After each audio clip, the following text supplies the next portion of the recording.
참 유명한 문학가이신 집사님 한 분이 계셨습니다. 이 집사님이 자꾸만 몸이 이상해지는 겁니다. 그래서 병원에 가서 진찰을 받기로 하고 병원에서 진찰을 받으셨는데 그만 그 병원에서 청천벽력 같은 소식을 들었습니다. 간암 선고를 받으셨습니다. 6개월밖에 남지 않으셨습니다. 사형 선고를 의사 선생님으로부터 받았습니다. 마음이 무너지는 것 같았습니다. 그래서 하나님 앞에 기도하기 시작합니다. 속상하고 억울하고 답답한 마음을 하나님 앞에 토해냅니다. 그러면서 이런 기도를 합니다. 하나님, 제 인생에 이제 남아있는 날이 6개월 남아있답니다. 남아있는 이 시간 어떻게 살아가면 좋겠습니까? 라는 마음으로 하나님 앞에 기도를 하셨답니다. 그런데 기도할 때 이분 마음속에 강하게 남는 것이 지금까지 사랑하며 살아오지 못한 것이 가장 크게 후회가 되더랍니다.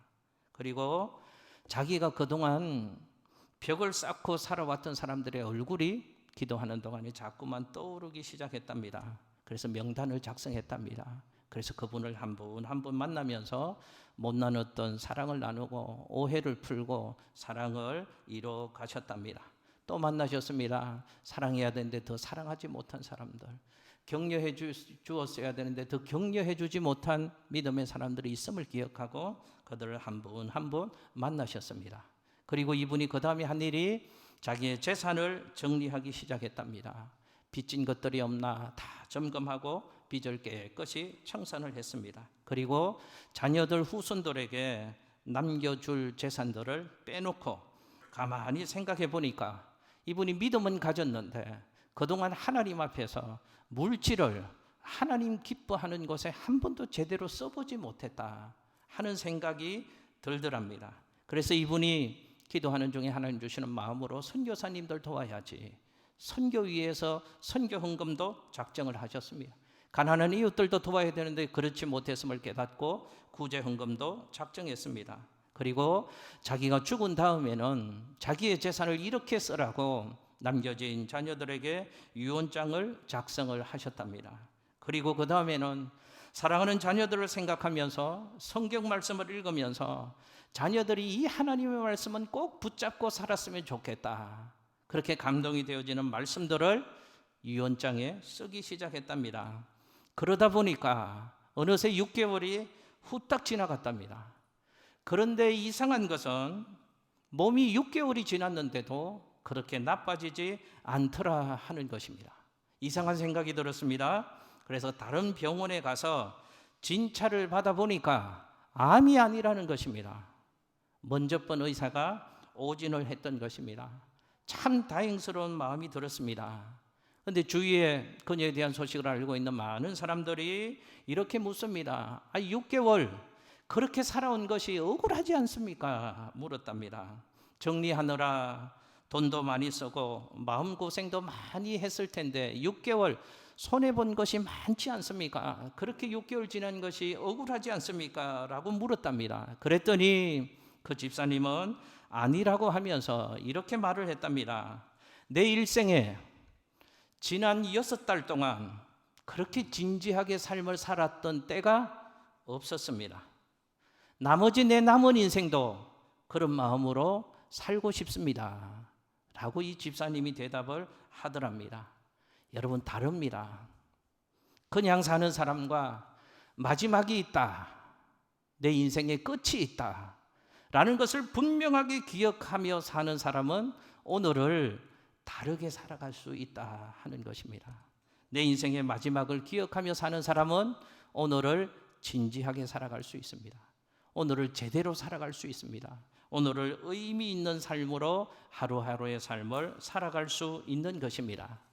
여러분, 하나님의 말씀인 성경에 보면 예언의 말씀들이, 하나님의 말씀들이 기록되어져 있습니다. 성경에 기록되어진 예언의 모든 말씀들은 모두 이루어졌다고 성경학자들이 얘기하는데 그 예언의 말씀 중에 단 하나 이루어지지 않은 예언의 말씀이 있다고 합니다. 무엇에 관한 말씀인가 하면 예수님이 다시 오시겠다는 말씀입니다. 예수님의 재림에 관한 말씀이 아직 이루어지지 않은 말씀이라고 얘기를 합니다. 재림에 관한 말씀이 신약 성경에만 318번이 기록되어져 있다는 것입니다. 여러분 어떻습니까? 예언하신 그 모든 말씀들을 하나도 남김없이 다 성취하신 하나님이시라면, 마지막 남겨진 하나의 예언 말씀도 그 모든 말씀을 성취하신 하나님께서 다 이루어 주실 것이 분명하지 않겠습니까? 여러분, 예수님은 다시 오실 것입니다. 아멘 안 하시는 것 좀 봐요. 언제까지 사시려고요? 분명히 예수님은 다시 오십니다. 다시 오시겠다고 약속하셨으니 말씀하신 대로 예수님은 다시 오시고, 예수님이 다시 오시면 마지막 때가 분명히 있을 것입니다. 예수님의 재림이 중요한 이유는 예수님께서 다시 오신다는 단순한 그 사실 때문에 그 날이 중요한 것은 아닙니다. 예수님이 다시 오심으로 우리에게 무슨 일이 일어날 것이기 때문에 예수님의 다시 오심이 중요한 것입니다. 예수님이 다시 오실 때, 초림하신 예수님은 구원의 주로 오셨지만 다시 오시는 예수 그리스도, 재림하시는 그 예수님은 심판의 주로 다시 오시겠다고 말씀하셨습니다. 주님이 다시 오시면 저와 여러분의 모든 삶을 결산하실 것입니다. 어떻게 살았는지, 어떻게 신앙생활했는지, 하나님이 허락하신 한평생의 삶을 어떻게 살아왔는지, 우리 모두의 삶을 결산하시고 심판하실 것입니다. 이 역사를, 이 우주를 심판하실 것입니다. 그러므로 주님의 다시 오심이, 재림이 우리에게는 너무너무 중요한 의미가 있는 것입니다. 세상 사람들은 마지막을 모르고 살 수 있습니다. 하나님의 말씀을 모르며 사는 사람이니까요. 그러니까 세상 사람들은 마지막 때를 기억하며 살지 못할 수 있습니다. 그러나 마지막 때를 기억하며 살아야 될 사람들이 있습니다. 그리스도인들입니다. 하나님의 말씀을 붙잡고 사는 사람들이, 하나님의 말씀으로 신앙하는 사람들이 저와 여러분들 아닙니까? 주님이 말씀하셨다면 그날은 반드시 있을 것입니다. 그날이 올 것입니다. 그런데 성경을 믿고 사는 믿음의 사람들, 우리들마저도 역사의 마지막에 대한 인식이 희미해져 가고 있다는 것입니다. 너무너무 안타까운 현실입니다. 우리만 그랬냐? 오늘 성경을 보니까요, 예수님 당시에도, 예수님의 제자들에게도 마찬가지였던 것 같습니다. 여러분, 마태복음 오늘 24장 1절 말씀을 같이 한번 읽어보시겠습니다. 여러분 성경도 보시고 화면도 보시고 함께 읽습니다. 시작. 예수께서 성전에서 나와서 가실 때 제자들이 성전 건물들을 가리켜 보이려고 나오니. 아멘. 자, 보십시오. 당시에 예수님의 제자들은 예루살렘 성전이 회복된 것을 대단히 자랑스럽게 생각을 하고 있었습니다. 그 성전의 위용, 그 성전의 대단함, 그것에 대한 자부심을 느끼면서 예수님의 제자들이 예수님에게 물었다는 것입니다. 주님, 이 성전 대단하지 않습니까? 이 성전의 놀라움, 이 대단함을 주님 한번 보십시오. 주님이 어떻게 생각하십니까? 라고 물었습니다. 제자들이 예수님에게 이렇게 말할 만했습니다. 그 당시 예루살렘 성전은 어떤 성전이었는가 하면 헤롯에 의해서 세 번째 세워진 성전이었습니다. 헤롯이 46년이라는 시간을 들여서 예루살렘 성전을 다시 재건하고 리모델링했던 것이 이 예수님 당시에 제자들이 말하고 있는 이 성전이었습니다. 유대인 역사가 요세푸스에 의하면 그 당시 성전에 사용되어진 돌 하나가 어느 정도였는가를 기록하고 있는데요, 성전을 짓는 데 사용된 돌 하나가 길이가, 자그마치 놀랄 준비 좀 하시고요, 길이가 12m랍니다. 아무도 안 놀라시네요. 너비가 3.6m랍니다. 높이가 6m 된답니다. 아파트 2층의 높이잖아요. 그런 돌 하나로 그 돌을 깎고 그 돌을 맞추어서 그 당시 성을 만들고 예루살렘 성전을 지었다라고 역사가 요세푸스는 기록하고 있습니다. 그러니까 어마어마한 성전이었다는 것입니다. 대단한 성전이었다는 것입니다. 제자들은 생각했습니다. 46년 동안 이런 재료들을 가지고 이 어마어마하게 지은 성전이 절대로 무너지지 않을 것이다. 이 성전은 역사 속에 영원할 것이라고 생각을 했습니다. 그때 주님은 그런 생각을 가진 제자들에게 마태복음 24장 2절 말씀에서 그들에게 말씀을 하십니다. 이런 말씀을 하십니다. 이 위대한 성전, 이 어마어마한 돌로 지어진 이 예루살렘 성전도 무너질 때가 있을 것이다 라는 말씀을 제자들에게 들려주고 계십니다. 제자들에게는 도저히 믿을 수 없고 믿겨지지 않는 얘기입니다. 아니 46년 동안 온갖 정성을 다하여서 지었던 이 성전이 어떻게 무너질 수 있겠는가? 돌 위에 돌을 쌓은 이 기초들을 봐라. 그 무엇으로도 이 성전은 도저히 무너지지 않을 것이라고 제자들은 생각을 했습니다. 그런데 주님은 이렇게 말씀하신다는 것이죠. 이 성전이 돌 위에 돌 하나 남지 않고 무너질 것이다. 주님은 그 성전의 최후를 말씀해 주신 것입니다. 동시에 이 말씀은 마태복음 24장을 보면 묵시적으로 세상의 마지막 때가 있다는 것을 예언해 주시는 예언의 말씀입니다. 이런 말씀입니다.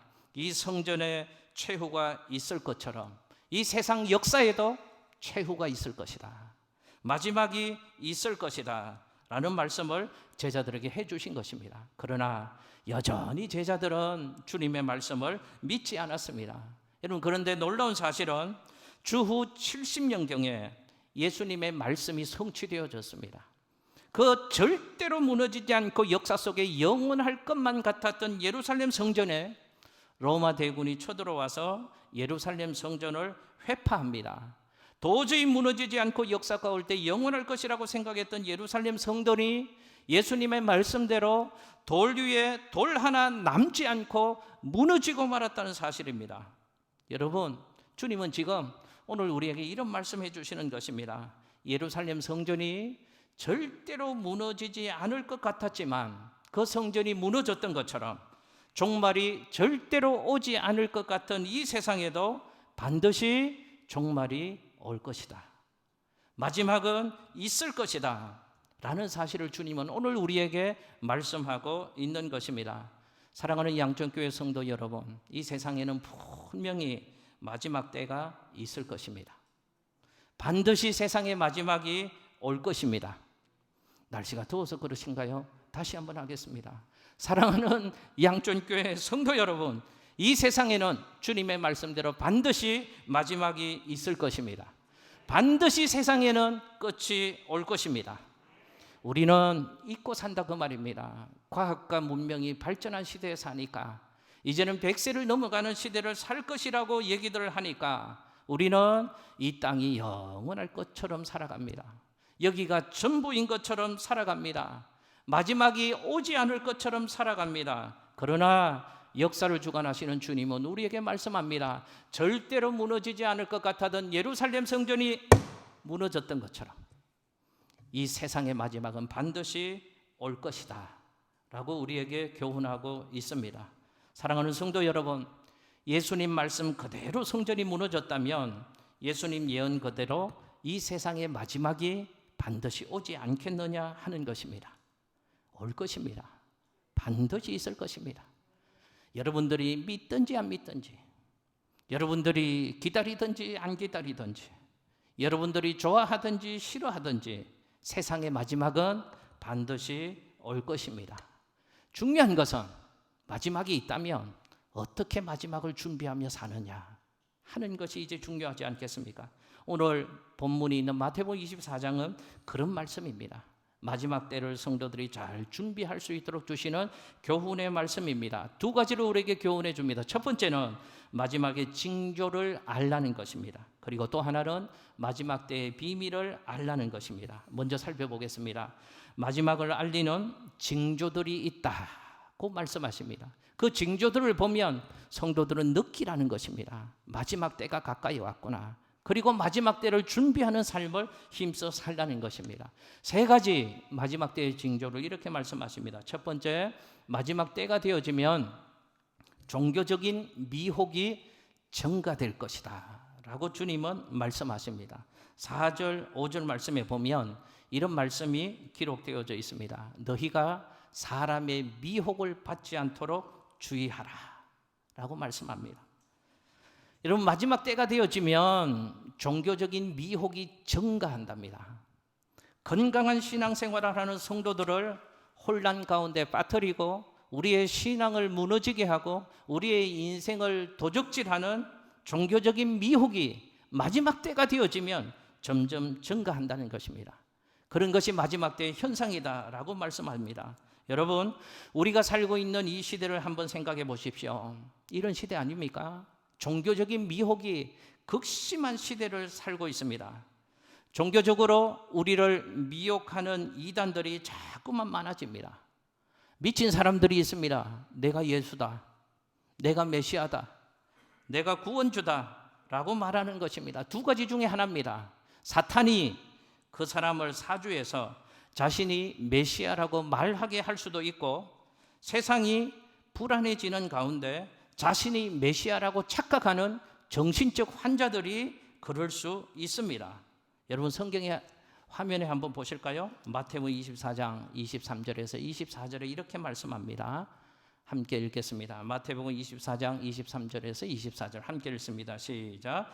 그때 사람이 너희에게 말하되 보라, 그리스도가 여기 있다, 혹은 저기 있다 하여도 믿지 말라. 거짓 그리스도들과 거짓 선지자들이 일어나 큰 표적과 기사를 보여 할 수만 있으면 택하신 자들도 미혹하리라. 아멘, 할렐루야. 보십시오. 할 수만 있으면 택하신 성도들을, 택하신 자들을 끊임없이 미혹한다는 것입니다. 건강하게 신앙생활하고 있는 성도들을 마지막 때가 되면 끝없이 미혹한답니다. 무엇으로요? 거짓 그리스도들도 있고 거짓 선지자들이 있어서 건강하게 신앙생활하는 성도들을 끊임없이 미혹하는 일들이 마지막 때 일어나고 있다는 것입니다.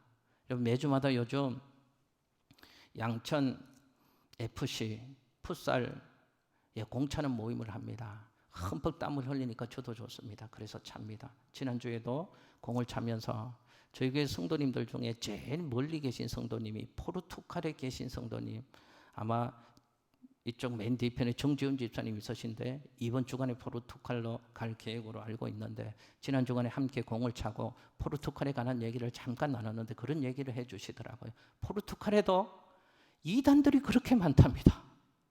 한국에 있는 이단들요, 다 있답니다.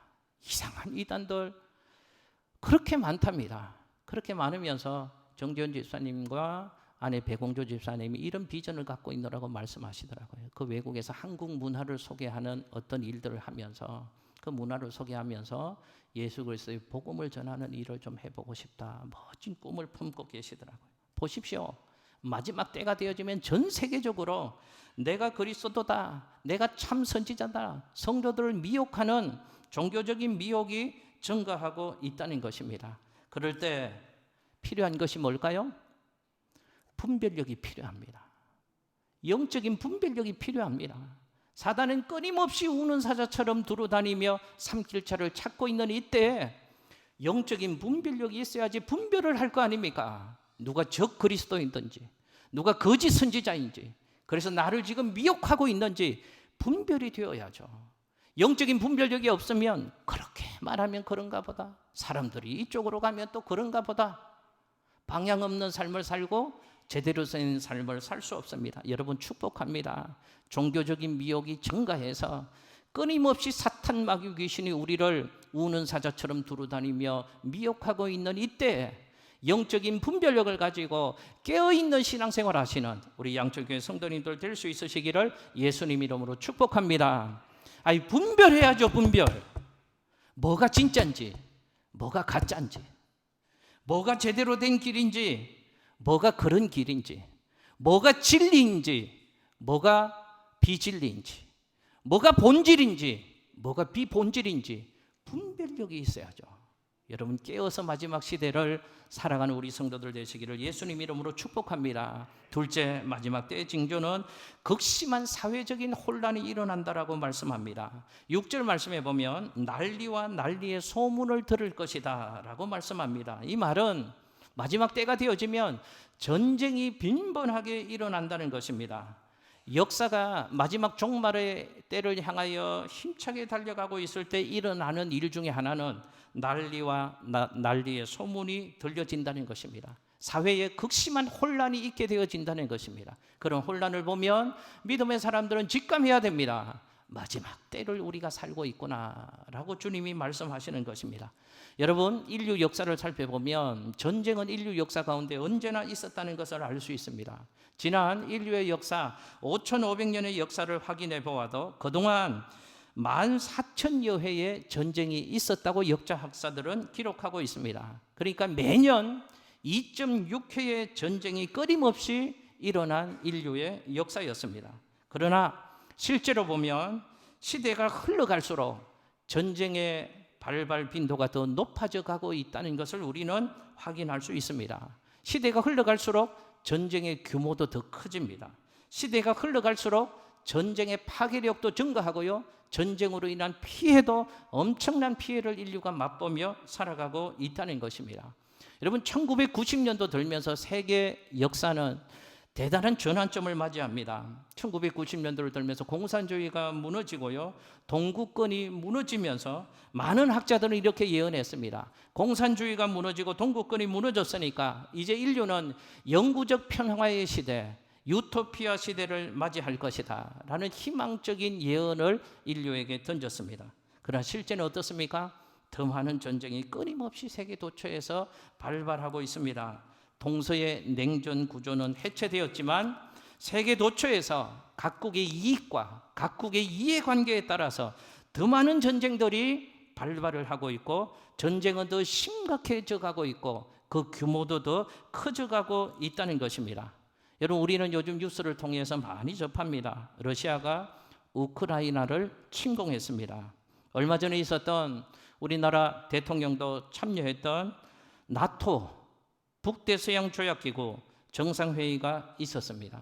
그곳에 아시아 태평양권의 4개국의 지도자들을 초청해서 함께 정상회의를 했습니다. 우리나라를 비롯한 일본, 호주, 뉴질랜드 4개국의 정상들이 그 회의를 함께 참여했습니다. 여러분, 나토 북대서양조약기구는 가입 회원국을 전쟁으로부터 지키기 위해서 서방 국가들이 맺은 군사동맹입니다. 나토 가입국이 한 30개국 정도가 된다고 합니다. 전쟁이 일어나니까 해결해 보려고 정상회의를 하는 것이죠. 그러나 보십시오, 회의를 할수록 국제정세는 더 긴장됩니다. 더 많은 이해관계가 얽히고 설키게 되어집니다. 그래서 전쟁과 테러의 두려움은 인류 가운데 더 커지고 있다 하는 것입니다. 보십시오, 인간은 평화를 사모하고 평화에 대한 집요한 노력을 기울이고 있다고 하지만 평화는 그렇게 쉽게 찾아오지 않는다는 것을 역사는 우리에게 말해주고 있는 것입니다. 여러분, 유일한 해결책이 있다는 것을 아십니까? 평화의 왕이신 예수님만이 유일한 해결책이라는 것입니다. 예수님이 다시 오실 때만 세상의 진정한 평화는 비로소 이루어지는 줄로 믿습니다. 예수님이 다시 오시기 전까지는 인간의 그 어떤 노력으로도 진정한 평화는 없을 것입니다. 우리 성도들은 이런 사인을 보고 알아야 됩니다. 경고의 사인이 들어올 때마다 마지막 때가 가까이 왔음을 우리 성도들은 분별해야 됩니다. 그리고 긴장하며 마지막 시대를 살아야 됩니다. 마지막 시대 그저 우리가 모여서 친목회나 하고 놀러 나가고 먹고 마시고 즐길 때가 아니라 이런 마지막 때일수록 예수 그리스도의 피 묻은 복음으로 우리는 단단하게 무장을 하고 말씀을 훈련하고 기도에 집중하고 이럴 때일수록 잃어버린 영혼을 향하여 예수 그리스도의 피 묻은 복음을 들고 뛰쳐나가고, 이럴 때일수록 긴박한 영적 싸움을 교회는 집중하여 싸워나가야 될 때인 줄로 믿습니다. 세 번째 징조를 자연재앙이 빈번하게 발생하는 것을 보면 마지막 때가 왔음을 기억해라 라고 말씀합니다. 7절 말씀에도 곳곳에 기근과 지진이 있을 것이다 라고 얘기합니다. 여러분, 통계 자료를 보니까요, 18세기에 일어났던 지진의 횟수가 640회였답니다. 그런데 19세기에 들면서 2119번의 지진이 발생을 했답니다. 그런데 20세기에 들어서는 지진의 횟수가 2만 번, 약 10배가 증가를 했답니다. 이런 자연적 재앙이 빈번하게 발생하는 것이 우리에게 무엇을 가르쳐 준다고요? 세상의 종말이 가까이 오고 있다는 것을 주님은 우리에게 말씀해 주신다는 것입니다. 여러분, 바람이 불고 번개가 치고 벼락이 치면 우리는 예상할 수 있습니다. 큰 비가 올 것이다. 여러분, 이런 현상들을 보면 믿음의 사람들은 기억해야 된다 그 말입니다. 지금은 마지막 때를 우리가 살고 있구나. 마지막 때를 잘 준비해야 되겠구나. 그런 마음을 가져야 된다는 것입니다. 여러분, 둘째로 주님이 우리에게 주시는 교훈은 마지막 때의 비밀을 잘 이해하라는 교훈을 마태복음 24장 말씀을 통해서 우리에게 주고 계십니다. 여러분 보십시오. 마지막이 있다 하는 것을 배웠습니다. 그러면 우리에게 더 관심이 가는 것은 그럼 그 마지막 때는 언제인가 하는 것입니다. 몇 년도, 몇 월, 며칠, 몇 분, 몇 시가 주님이 오시는 마지막 때인가 라는 것이 우리의 관심입니다. 세상 사람들도 거기에 관심이 많습니다. 그 관심에 대해서 성경은 이렇게 해답을 줍니다. 화면에 마태복음 24장 36절 말씀 같이 한번 읽겠습니다. 시작. 그러나 그 날과 그때는 아무도 모르나니 하늘의 천사들도 아들도 모르고 오직 아버지만 아시느니라. 아멘. 할렐루야.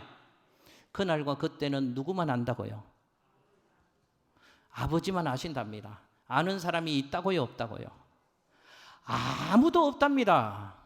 여러분, 이 말씀만 분명하게 믿고 이해를 가져도 우리는 이단의 유혹에 넘어지지 않습니다. 어느 때 재림이 한다고 얘기하는 사람들이 있잖아요. 언제 마지막이 온다고, 어느 곳에 마지막이 온다고.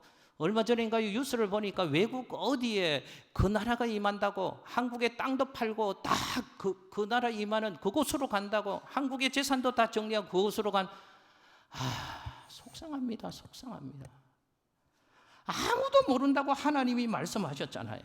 여러분, 성경대로 신앙생활 하셔야 됩니다. 주님이 마지막 때가 언제인지는 아무도 모른다고 하셨고 오직 하나님 아버지만 아신다고 말씀하셨습니다. 아무도 모르게 하나님이 덮어주신 것을 자꾸만 계산하고 풀어내고 해석하는 것은 비성경적인 것입니다. 그게 이상한 것이고 이단이라고 얘기할 수 있는 것입니다. 하나님이 가르쳐 주시지 않은 것을 궤변적으로 해석하는 것은 다 잘못된 것입니다. 언제, 몇 월, 며칠, 어디에 다 잘못된 것입니다. 여러분, 더 희한한 거 말씀드릴까요? 그 희한한 사람들이 얘기하는 것에 유혹에 빠져서 정신없이 쫓아가는 사람들, 더 희한한 사람들입니다. 아무도 모른다고 말씀하셨다니까요. 아버지만 안다고 말씀하셨다니까요. 아무도 모른다고 말씀하셨습니다. 여러분, 그러면 또 하나의 궁금증이 생깁니다. 아니, 하나님이 약 올리는 것도 아니고 이런 일들이 되어지면 마지막 때가 가까이 왔음을 알아라. 마지막 때에 대한 교훈을 주시면서 마지막 때가 언제인지는 비밀에 붙여주셨다는 것입니다. 여러분, 제가 한번 여쭤볼게요. 왜 하나님이 마지막 때를 비밀로 하셨을까요? 왜 그러셨을까요? 몇 년, 몇 월, 며칠, 몇 시, 몇 분, 몇 시, 어디 상공에 내가 올 것이다. 주님이 그렇게 말씀하셨다면 우리 신앙생활 더 잘할 수 있을 것 같은데 왜 그 날이 있음을 얘기하시면서 그 날은 비밀로 두셨을까요? 왜 그러셨을까요? 여기에 대한 답도 성경에 나옵니다. 화면에 한번 읽어보실게요. 마태복음 24장 42절 말씀 같이 한번 읽습니다. 시작. 그러므로 깨어있으라. 어느 날에 너희 주가 임할는지 너희가 알지 못함이니라. 아멘. 할렐루야. 왜 안 가르쳐 주신다고요? 왜 안 가르쳐 주신다고요? 맞습니다. 늘 깨어있는 신앙의 삶을 살도록 하시기 위해서 주님은 그날과 그때는 비밀에 붙여셨다고 말씀하시는 것입니다. 깨어있으라. 준비하고 있으라. 라고 주님이 말씀하시는 것입니다.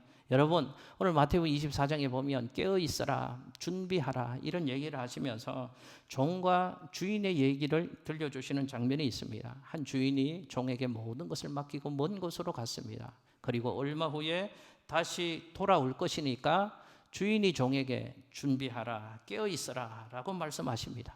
그리고 충성스럽고 지혜 있는 종이 되라 라고 말씀하십니다.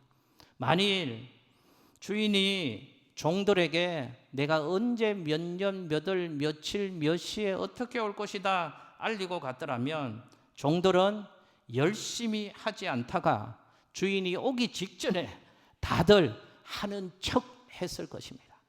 보십시오. 하나님은 아시는 것입니다. 인간의 연약함을 아시고요, 인간의 우둔함을 아시고요, 인간의 완악함을 하나님은 아시는 것입니다.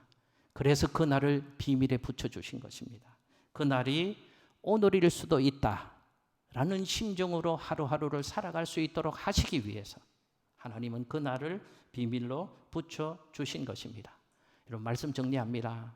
주님은 분명히 다시 오실 줄로 믿습니다. 주님은 내일 오실 수도 있고 주님은 오늘 오실 수도 있습니다. 만일 주님이 오늘 오신다면 여러분 준비되셨습니까? 만일 주님이 오늘 오신다면 여러분들은 정말 그렇게 신앙의 삶을 살고 계셔도 괜찮으시겠습니까? 주님이 오늘 오신다면 부끄럽지 않은 모습으로 신앙의 삶을 살아가라고 늘 깨어 있어라, 준비하라 라고 주님이 우리에게 말씀하시는 것입니다. 여러분, 마지막 때가 있음을 기억하고 깨어 있어서 준비하는 삶을 살아가는 성도의 모습을 종말론적인 삶을 살아가는 것이라고 표현을 합니다. 마지막 때를 기억하는, 인식하는 성도들은 종말론적인 삶을 살아가야 합니다.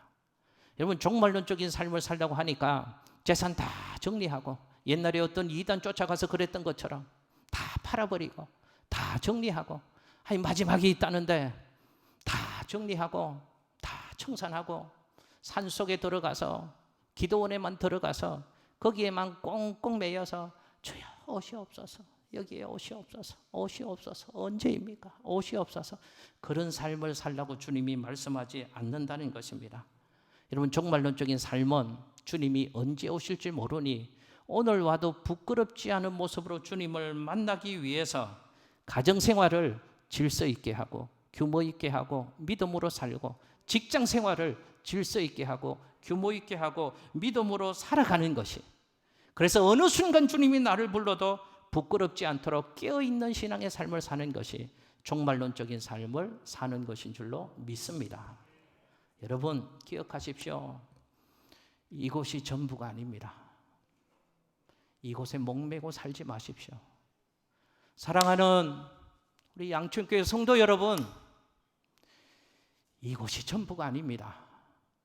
저곳이 있습니다. 오늘이 마지막인 것처럼, 오늘이 영원할 것처럼 살지 마십시오. 주님 오실 때가 있습니다.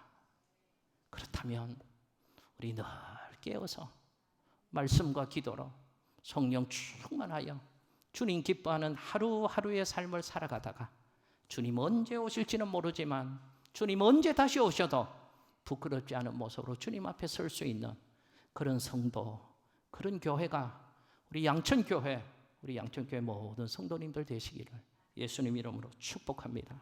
축복합니다. 기도하겠습니다.